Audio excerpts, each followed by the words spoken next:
आयोजित हमारा परिवार संघ के द्वारा जो कार्यक्रम आयोजित हो रहा है उसमें मंच पर उपस्थित परम श्रद्धेय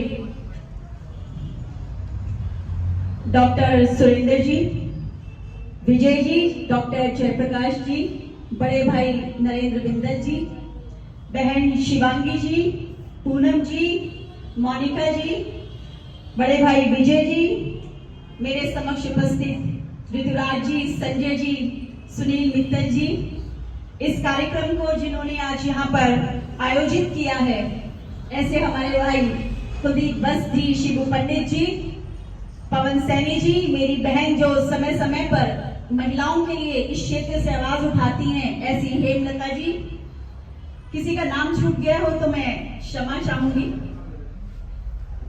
वरुण जो हमेशा फोटोग्राफी का काम करते हैं ताकि कोई भी मेमोरी हम लोगों की छूट ना जाए, और यही एक जरिया होता है समय समय पर कि लोगों को प्रेरित किया जाए। जब हम राष्ट्र हित में कार्य करते हैं, समाज को प्रेरित किया जाए।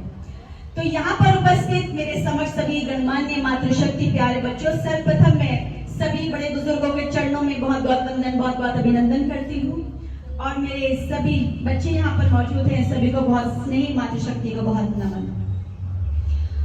आज क्योंकि तुलसी दिवस है, सभी मुझसे पहले वक्ताओं ने, मेरी बहनों ने, भाइयों ने ये बताया है कि तुलसी का हमारे जीवन में क्या महत्व है।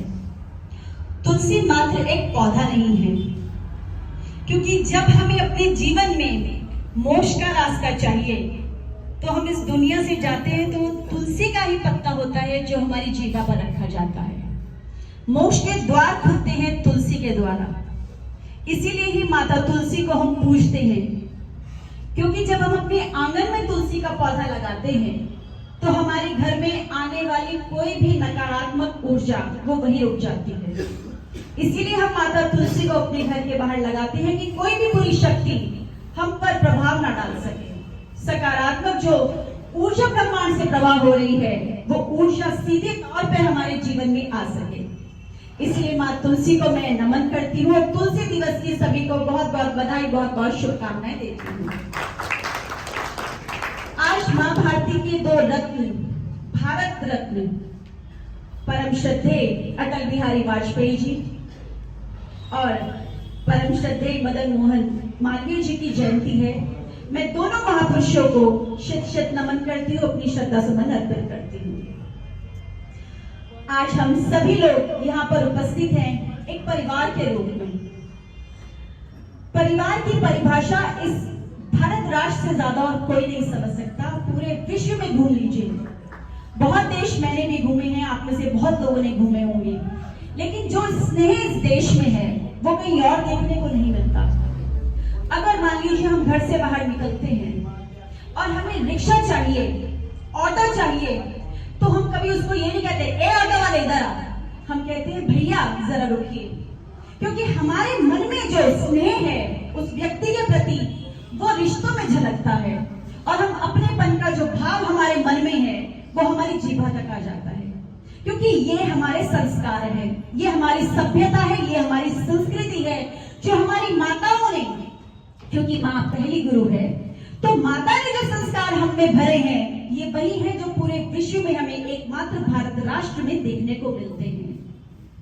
आज मुझसे पहले अभी यहाँ पर बड़े भाई नरेंद्र जी ने भी क्रिसमस ट्री की बात करी, मेरे बहन ने भी क्रिसमस ट्री की बात करी, कुलदीप बस जी ने भी कहा था कि एक सांता सांता घूमता है।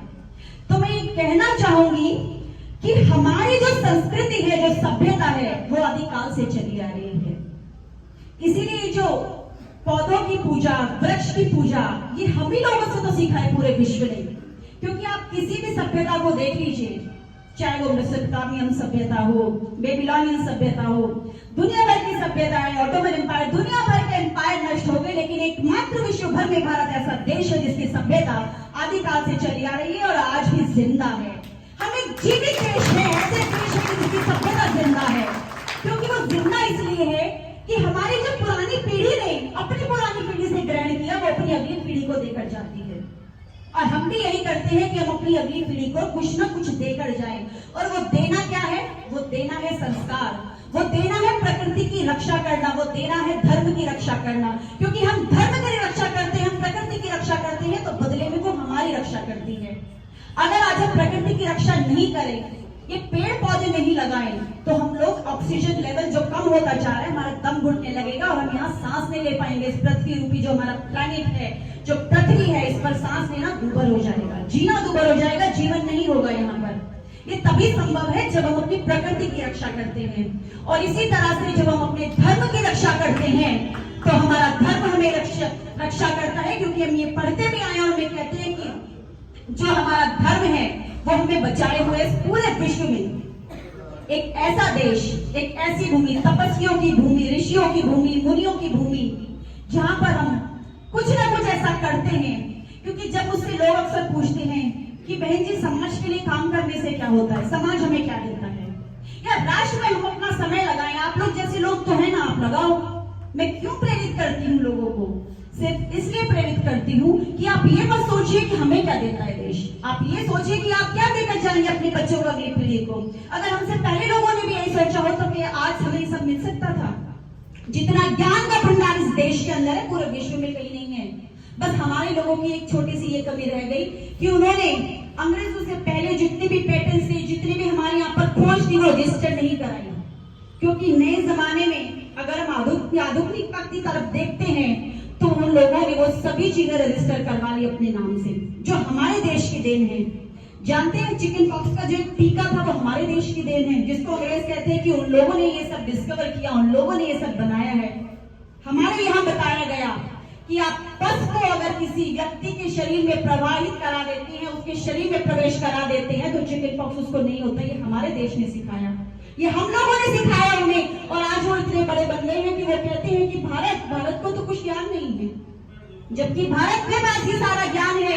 और यही कारण है कि विश्व भर में आज भारत का लोहा हर एक देश मान रहा है, क्योंकि एकमात्र ऐसा देश है कि जहां पर पूरे विश्व में कोरोना फैलता रहेगा, लेकिन आप देख लीजिए कि भारत में कोरोना दोबारा जल्दी से प्रवेश नहीं कर पाएगा, और करेगा तो बाहर से बाहर धीरे धीरे निकल जाएगा। क्योंकि इतना ज्यादा इम्यून सिस्टम हमारा स्ट्रॉन्ग हो चुका है। पूरे देश में जो वैक्सीनेशन की ड्राइव माननीय प्रधानमंत्री नरेंद्र मोदी जी के माध्यम से देश भर में चली है, ये ड्राइव के माध्यम से एक बच्चे को भी इंजेक्शन आज लग रहा है। हम लोगों को बूस्टर डोज तक मिल चुकी है। और बहुत से ऐसे राज्य, बहुत से ऐसे देश हैं जहां पर पहली डोज भी नसीब नहीं हुई है, लोग मर रहे हैं, त्राहिमाम कर रहे हैं।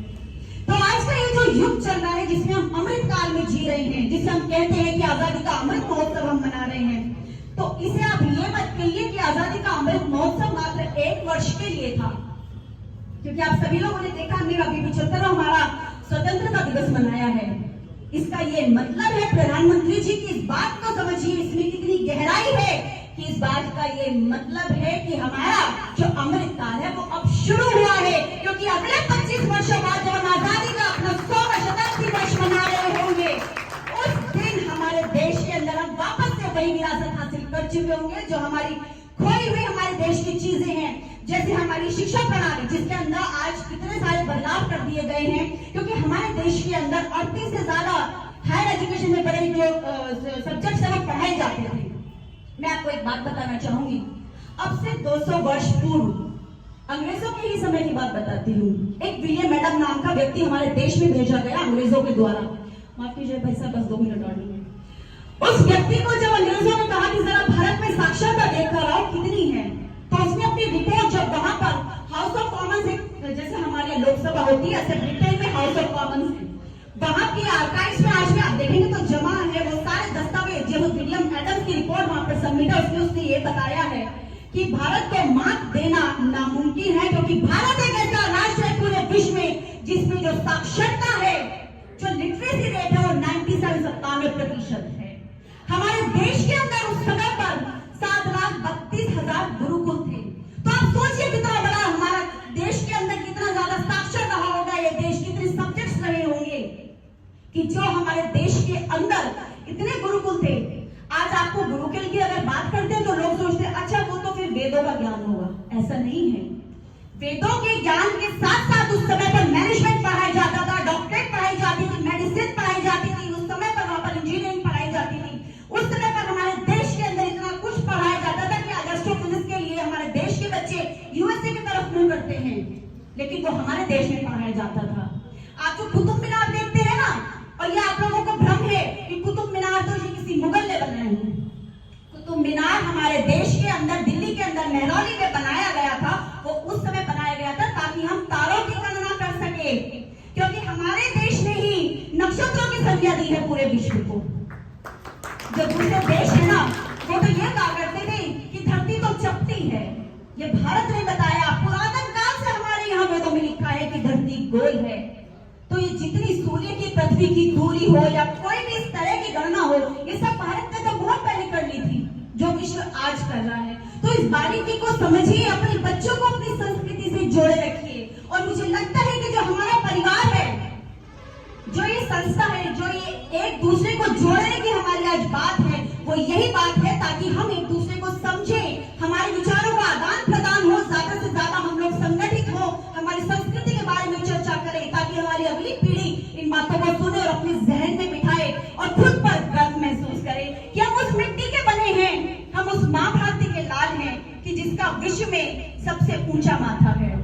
उस माँ भारती के सम्मान की लड़ाई है कि जो हमारे देश के अंदर पुराने समय में हमारे पास था, वो सब अब वापस हमें हासिल करना है और आजादी के अमृतकाल के जो 25 वर्ष है, इसमें हमें पुनः स्थापित कर लेना है।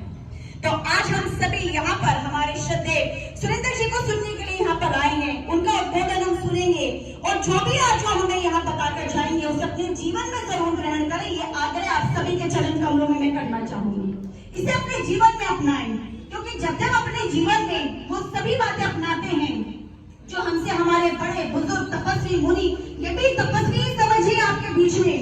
सांता को लोग बाहर ढूंढ रहे होंगे, वो ढूंढ रहे होंगे जो उनके धर्म में ढूंढते हैं, मगर हमारे बीच में जो संत होते हैं ना, वो ऐसे ही बैठे नजर आते हैं और पता नहीं चलता कि कौन संत है हमारे बीच में।